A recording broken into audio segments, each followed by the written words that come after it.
Laymen's evangelical fellowship స్థాపకులు ఎన్ దానియేల్ గారు చేసిన ప్రసంగము జకర్య గ్రంథము 8వ అధ్యాయం 22వ వచనం. అనేక జనములను బలము గల జనులను యెరూషలేములో సైన్యములకు అధిపతియగు యెహోవాను వెదకుటకును యెహోవాను శాంతిపరచుటకును వత్తురు.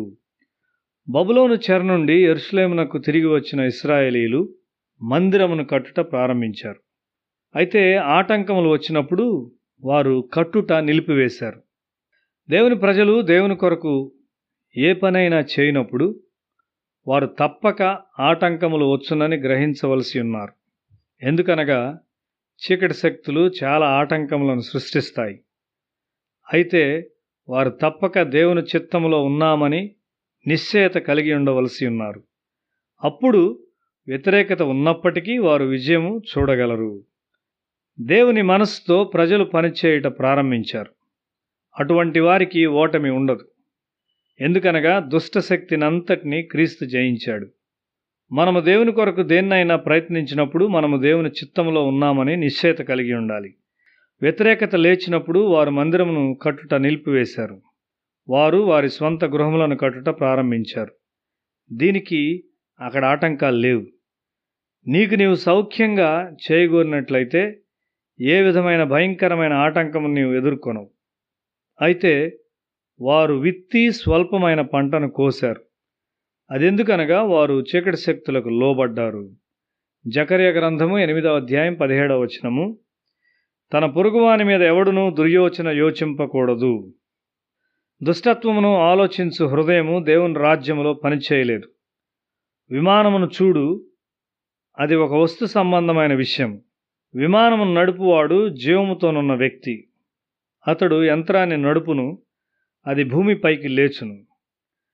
అది ఎక్కువ ఎత్తుకు లేచును. నీవు ప్రార్థించుటకు వచ్చినప్పుడు నీవు సిద్ధపడవలసి ఉన్నావు. సహాయం చేయుటకు, ప్రార్థనలో నడిపించుటకు పరిశుద్ధాత్ముడు సిద్ధంగా ఉన్నాడు. మనకంటే అధికమైన ఎత్తునకు ఆయన మనలను పైకి ఎత్తగలడు. అయితే నీలో సిద్ధపాటు ఉన్నదా? సోమరులు దేవుని కొరకు ఏమీ చేయలేరు. జాగ్రత్త కలిగి కనిపెట్టుచుండే ఆసక్తి గల ప్రజలు దేవుని పనికి అవసరం. సాధారణంగా దేవుని పనికి సంబంధించిన విషయాలను మనం తేలిగ్గా తీసుకుని ధోరణిని కలిగి ఉంటాము. మనము ఆలస్యంగా, నిదానంగా మరియు అశ్రద్ధగా ఉండగలమని మనము తలుస్తాం. పాశ్చాత్య దేశాల్లో ప్రజలు ఒక ఆశ్చర్యకరమైన క్రమశిక్షణ కలిగి ఉంటారు. వారు దేవుని పని బాధ్యతను తీసుకున్నప్పుడు మనకంటే బాగుగా చేస్తారు. మన వైఖరి ఎక్కువగా శరీరం మీద ఆధారపడి ఉంటుంది. అది దేవుని పద్ధతుల్లో శిక్షణ ఇవ్వబడవలసి ఉన్నది. ఆత్మ ఎల్లప్పుడూ ఇష్టముగా ఉండును. మనస్సు కూడా చేయవలసిన పని ఉన్నది.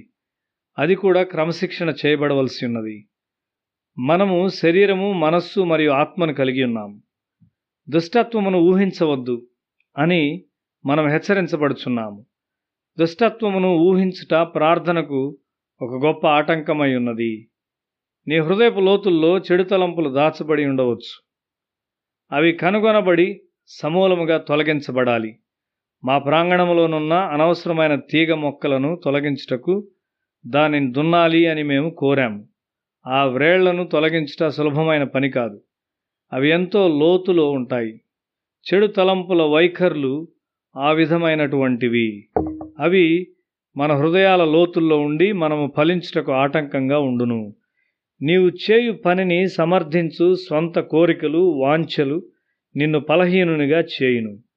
అవి తప్పక తొలగించబడవలసి ఉన్నది. నాయకత్వం విషయంలో క్రీస్తు నిన్ను నమ్మగలడా?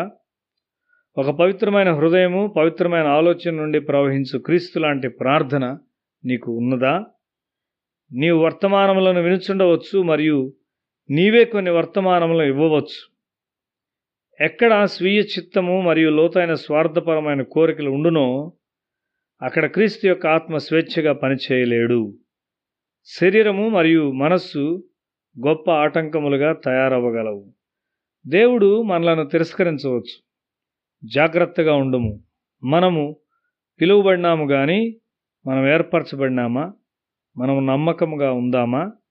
ఆయన ఎన్నడూ మనలను తప్పిపోయే వారినిగా ఉండనీయడు.